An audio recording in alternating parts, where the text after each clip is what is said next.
अस्सलाम वालेकुम। तो लास्ट लेक्चर में हमने टाइप्स ऑफ एरर्स के बारे में पढ़ा था प्रोग्रामिंग लैंग्वेजेस के अंदर या प्रोग्रामिंग करते हुए जो आ रहे होते हैं।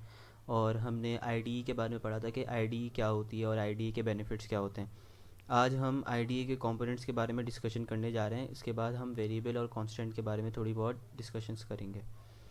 सबसे पहले हमारे पास जो है वो कंपोनेंट्स ऑफ सी आईडीई के बारे में बात कर लेते हैं। सबसे पहले हमारे पास सोर्स कोड एडिटर। ये बेसिकली एक टेक्स्ट एडिटर होता है आईडीई के अंदर, जहाँ पे जो है वो आप प्रोग्राम राइट कर सकते हैं और उसको एडिट कर सकते हैं। यहाँ पे आपके पास जो है वो लाइन नंबरिंग हुई हुई होती है, ऑटो इंडेंटेशन भी आपको मिल जाती है और कलर कोडेड टेक्स्ट कंपोनेंट्स आपको मिल जाते हैं, जिसके थ्रू आप जो है वो ईज़िली आइडेंटिफाई कर सकते हैं कि लाइक फॉर एग्जांपल वेरिएबल कौन सा है, कांस्टेंट कौन सा है, कौन से कीवर्ड्स यूज़ हुए हुए हैं कहाँ कहाँ पर। उसके बाद हमारे पास है कंपाइलर। कंपाइलर जो है बेसिकली वो एक इंजन है जो आपकी इंटायर सोर्स कोड फाइल को जो है वो चेक करेगा स्ट्रक्चरल और सिंटैक्स एरर्स को ढूंढते हुए।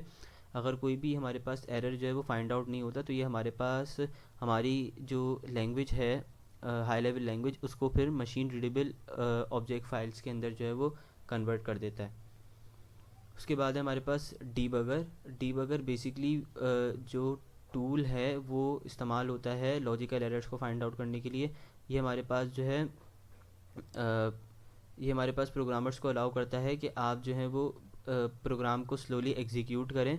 Like for example line by line basically आप इसको एग्जीक्यूट करने के लिए यूज़ कर सकते हैं कि और मॉनिटर कर सकते हैं कि कैसे चेंजेस आ रहे हैं, कैसे वेरिएबल्स चेंज हो रहे हैं, कैसे कोई फ़्लो चल रहा है प्रोग्राम का। तो ये टूल जो है ये हमारे पास इंटीग्रेट हुआ हुआ होता है आईडीई के अंदर।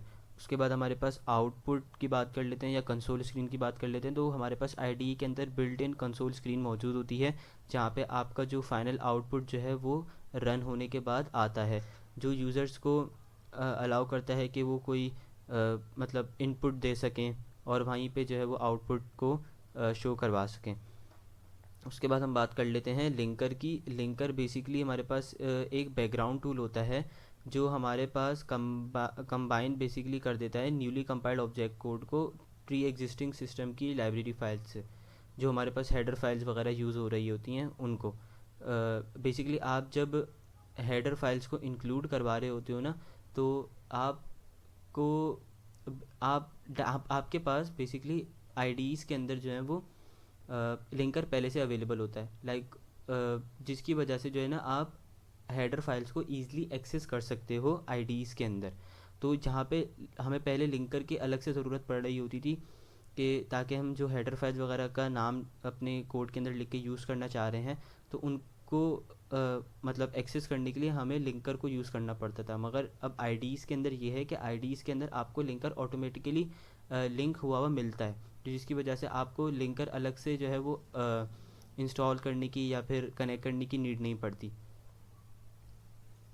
अब इसके बाद हम बात कर लेते हैं वेरिएबल्स और कॉन्स्टेंट्स के बारे में। बेसिकली वेरिएबल जो है वो हमारे पास मेमोरी नेम्ड मेमोरी लोकेशन होती है, जहाँ पे आप जो है वो वैल्यू को स्टोर कर देते हैं और जहाँ पे आप वेरिएबल्स की वैल्यू को चेंज भी कर सकते हैं ड्यूरिंग एग्जीक्यूशन टाइम। उसके बाद है its value can be updated और overwritten anywhere in the program. ये हम ज़रूर कर सकते हैं। उसके बाद है हमारे पास वेरिएबल्स जो है वो डायनेमिक डेटा को स्टोर करवाने के लिए भी यूज़ होते हैं, जैसे कि यूज़र का इनपुट हो गया। उसके बाद हम बात कर लेते हैं कांस्टेंट की। तो कांस्टेंट जो है वो भी हमारे पास नेम्ड मेमोरी लोकेशन होती है, मगर इसकी वैल्यू को हम चेंज नहीं कर सकते। अगर हम इसकी वैल्यू को चेंज करने जाएंगे तो ये हमारे कंपाइल टाइम पे एरर जनरेट करके देगा। और ये हमारे पास जो है वो फिक्स वैल्यूज़ को स्टोर करने के काम आता है, जैसे कि मैथमेटिकल कांस्टेंट्स वगैरह होगा या फिर कोई कॉन्फ़िगरेशन वगैरह होगी जिसको जो कि कांस्टेंट रहेगी, वो कभी चेंज नहीं होगी और हम चाहते भी नहीं है कि वो चेंज हो। तो इसकी वजह से जो है वो हम कांस्टेंट को यूज़ कर रहे होते हैं अपने प्रोग्राम के अंदर। So that's all for this lecture.